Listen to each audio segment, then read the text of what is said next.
Okey, jadi organisma yang mengalami mutasi ini kita panggil dia sebagai mutan. Okey, mutant lah. Contohnya macam sebab itu dalam cerita X-Men kan. X-Men ni maksudnya manusia yang telah mengalami mutasi dan mutasi itu menyebabkan diorang ni ada kuasa luar biasa. So, diorang dipanggil sebagai mutant. Itu salah satu contoh lah. Tetapi dalam kehidupan realitinya, mutasi ini kebanyakannya menyebabkan penyakit genetik, kecacatan, bukan kecacaran, kecacatan dan juga boleh mendatangkan kematian kerana sepatutnya sel itu normal tetapi berlaku mutasi, sel itu tidak dapat menjalankan fungsinya dengan baik, akhirnya boleh menyebabkan itulah penyakit, kecacatan dan juga kematian. Okey. Mutasi terbahagi kepada dua, mutasi kromosom dan mutasi gen. Okey, nama dia tu sudah bantu kamu. Bila mutasi kromosom maksudnya dia hanya melibatkan kromosom, mutasi gen melibatkan gen. Okey, mutasi, ingat perkataan keyword dia ialah perubahan spontan. So, mutasi kromosom ada perubahan pada kromosom. Perubahan dia kalau kromosom dia pecah dua lagi, iaitu perubahan pada struktur dan seterusnya perubahan pada bilangan kromosom.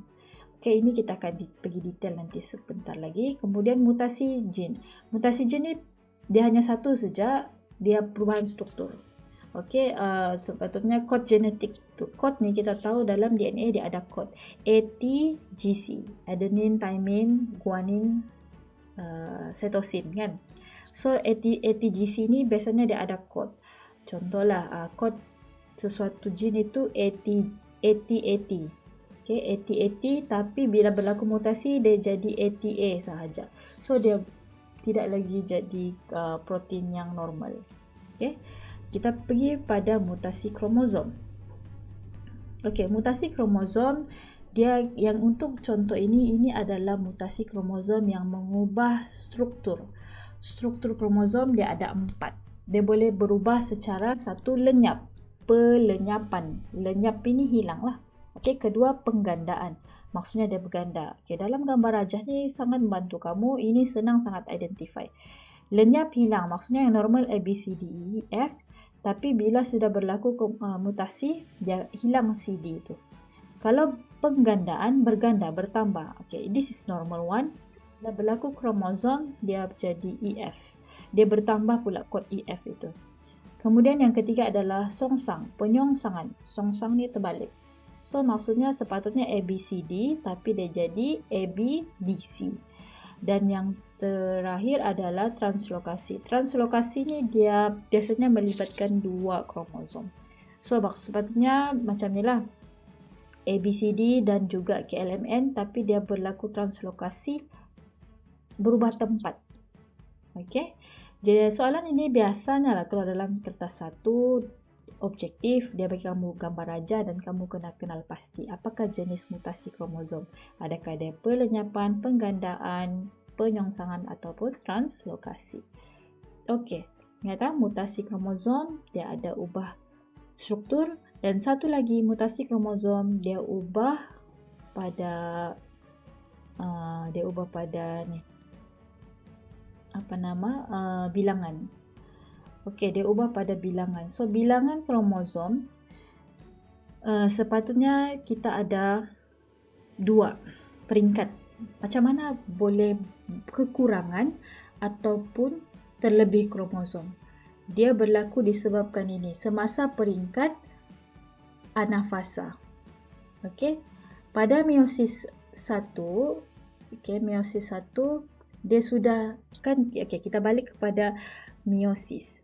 Meiosis dia ada 2 peringkat, meiosis 1 dan meiosis 2. Okey, jadi kita pergi kepada yang A ni.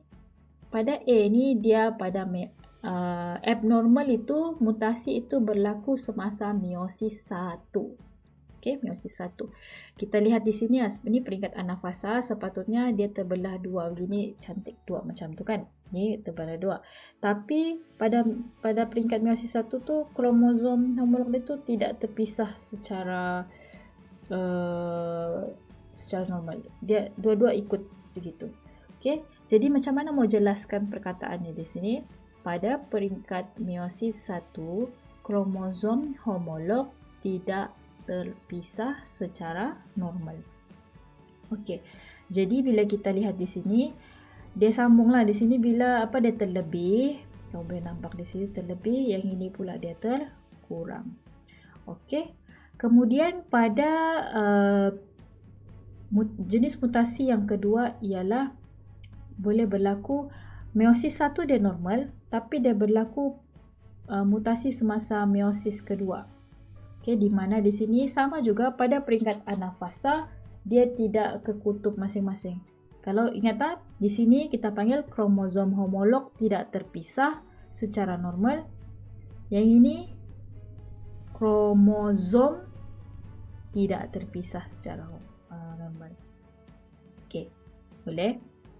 Jadi bila dia berlaku pemisahan tidak normal ini, kromatid. Yes, kromatid tidak terpisah. So jadi dia jadilah terlebih, yang ini terkurang. Okey, kalau tidak jelas yang ini boleh tanya cikgu. Okey.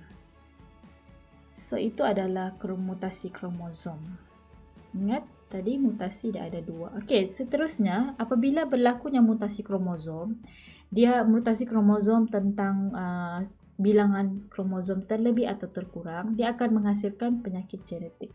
Penyakit genetik iaitu kita tengok di sini sindrom Down, sindrom Turner dan juga Klinefelter.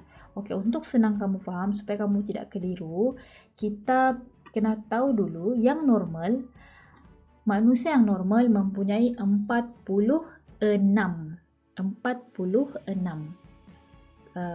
kromosom.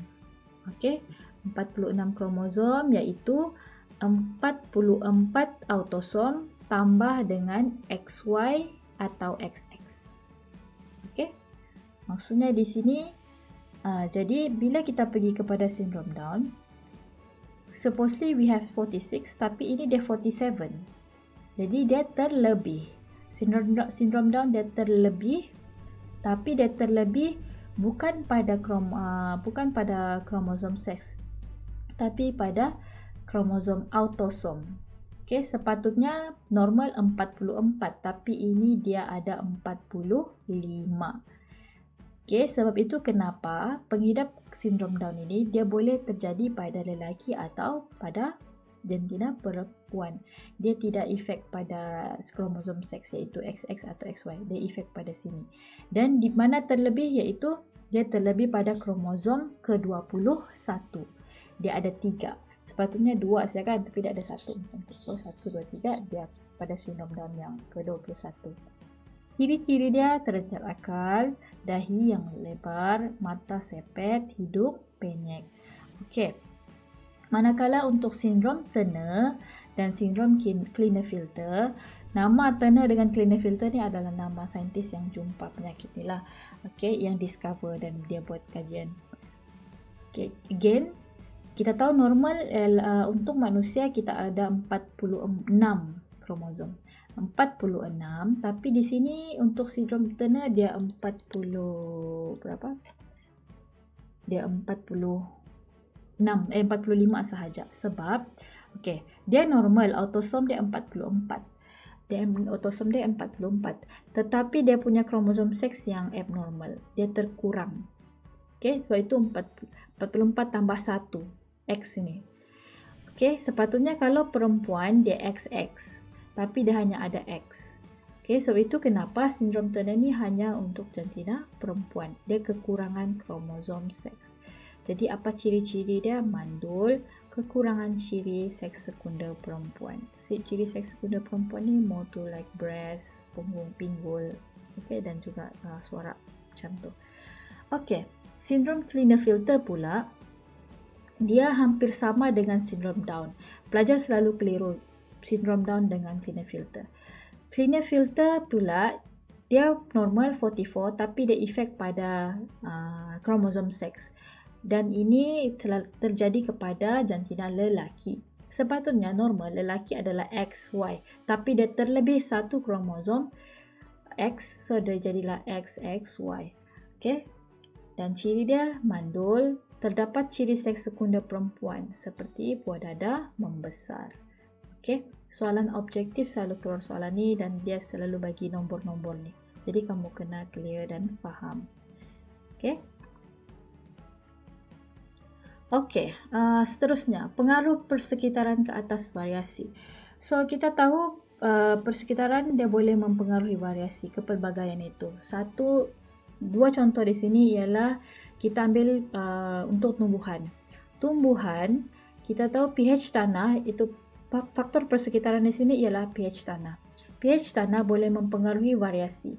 Apabila pH tanah itu rendah, maksudnya lebih acidic, this is hydrangea, pokok bunga hydrangea.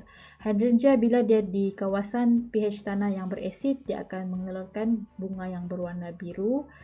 Okey, kemudian purple sikit. Apabila pH tanah itu tinggi, beralkali, dia akan mengeluarkan darah yang berwarna pink.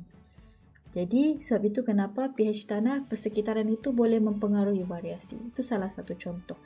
Manakala pula gambar di sini, so gambar ni lebih kepada faktor persekitaran gaya hidup.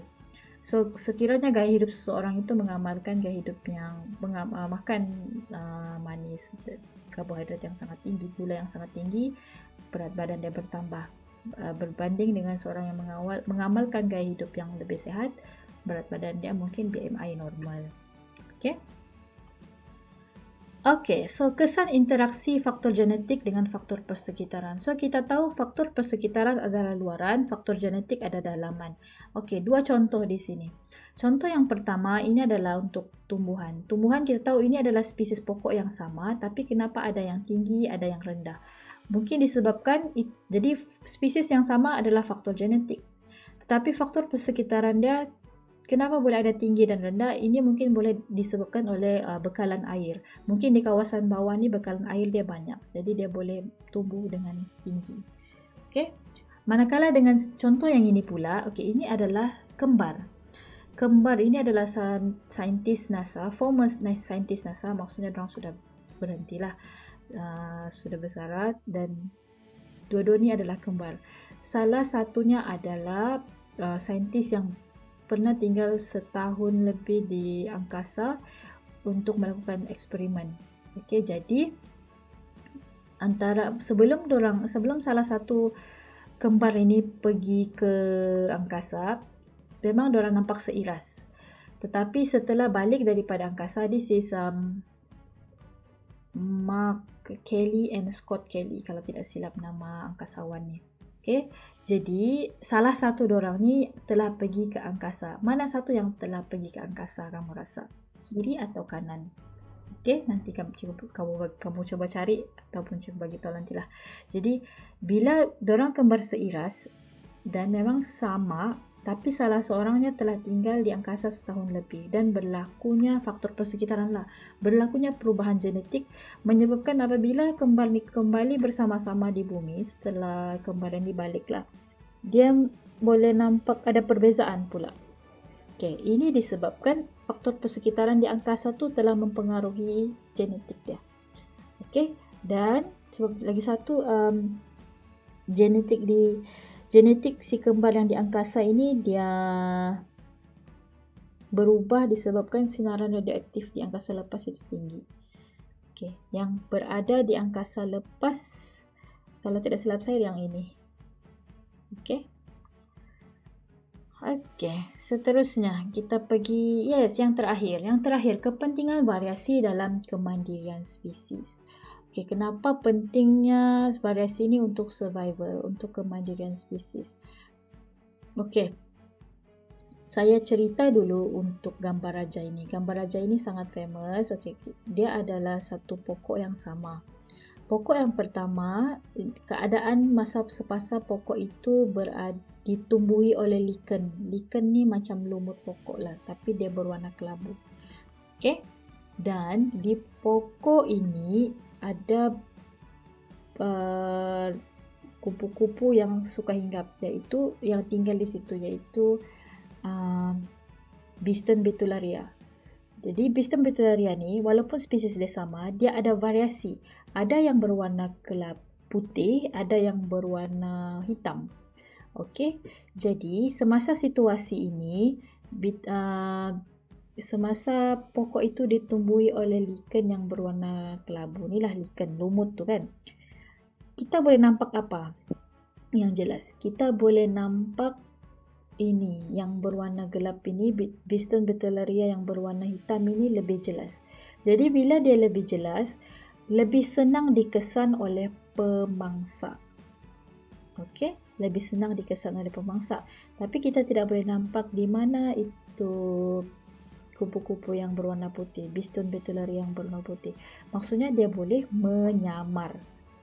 Jadi itu kelebihan semasa itu. Dan kita boleh, dan masa itu kita boleh bukan kita lah, maksudnya dikabarkan, dibagi tahu semasa tu Biston betullaria yang berwarna putih ni dia punya bilangan dia lebih tinggi berbanding yang hitam, sebab hitam ni diancam oleh pemangsa sebab senang nampak.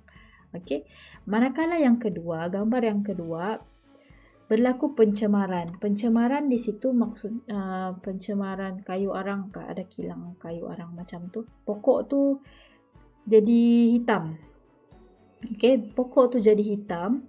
So sekarang benefit kepada siapa pula kalau pokok tu jadi hitam?